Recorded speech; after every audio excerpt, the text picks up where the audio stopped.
Now, being a modern-day parent can be extremely scary because, unlike earlier years, the future of kids is a lot less predictable, and with less certainty, parents may feel less confident. So what are we to do? Well, here to boost your confidence is creative parenting expert and author Nikki Bush. Nikki, welcome back to eXpresso. Thanks, Ewan. So it's a big world out there. It's a scary world for parents, specifically living in, today's modern day and times. What are we to do? Oh, we've got to get over our own paralysis and our own fears because it's quite scary being a parent today. Probably the most challenging time in history to be a parent.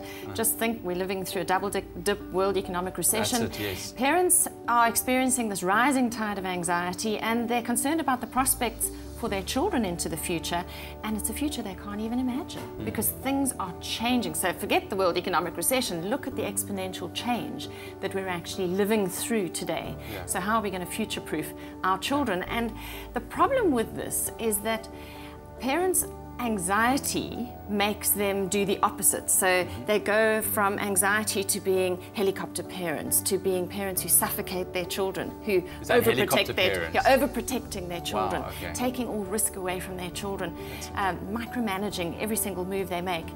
And there's a lot of confusion. There's so many new possibilities and opportunities opening up, but they're not ones that we grew up with. So exactly. Parents are confused. How do we prepare our children for that future? And so the downside is that they tend to try and control or prepare the path for their children and smooth that path out as much as possible rather than focusing on preparing the child.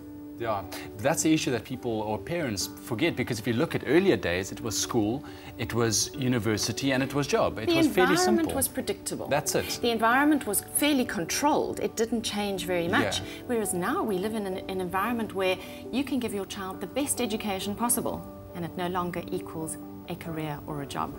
That's it. Now that's a scary thought. That's quite a scary thought. So we go back to the fact that we must prepare the child, not prepare the path, because the path is now constantly changing. Okay. So we need to focus on this child and creating an independent learner, somebody who can leave us one day and be totally independent. And when we take all risk away from children, it doesn't necessarily prepare them for the harsh realities of life. So don't take away all the pain and disappointment from your children as much as you'd like to keep them perpetually happy. And then the other thing, the trap we fall into, is that parents choose a school for their child and then they try and change the school. Oh, wow, okay. Now, you can change a school to a degree by getting onto the committees, etc., and change the policies and the practice to a degree. But what parents are doing is they're asking for exceptions to the rule on a constant basis. Okay. So these are the rules, this is the way the school runs, but please can you make an exception for my child? Okay, and that's not going to work. And that's not going to work. So you've got to kind of make the best decision you can about which school you send your child to, and then try and support the system as much as you can. So your child has to learn to play within the rules, within the structure, because that's life.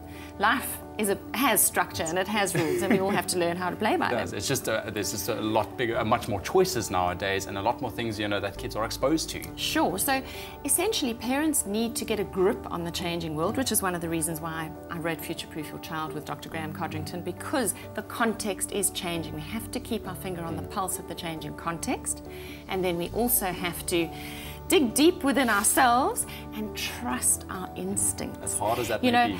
We're talking about a lot of information here, and that's head stuff. But we need to engage with our heart because we're human beings. I know we're human beings, we're doing a heck of a lot of stuff, multitasking and all those things, but we have to get beyond that and get back to heart. Parenting is such a combination of head and heart, and you have to feel your way being a parent. You can think part of the way, but then you have to feel your way. Therefore, you must trust yourself, trust your instincts, know yourself, get to know your children, and then you try and make the best match you can with the environment. And you don't always get it right. Then you have to forgive yourself, do a course correction, and move on. That's it, And we're more resilient than we think, and our children are a whole lot more resilient than we think.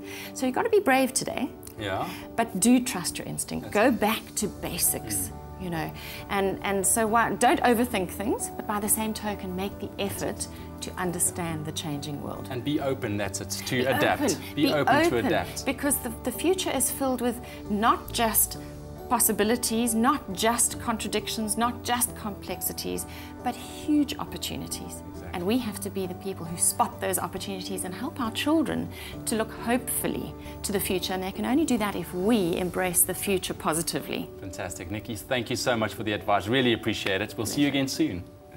Some great advice for the parents out there. And if you would like any information on Nikki or her books, visit our website, eXpressoshow.com. A whole lot of stuff right there just for you. Stay with eXpresso and SABC3.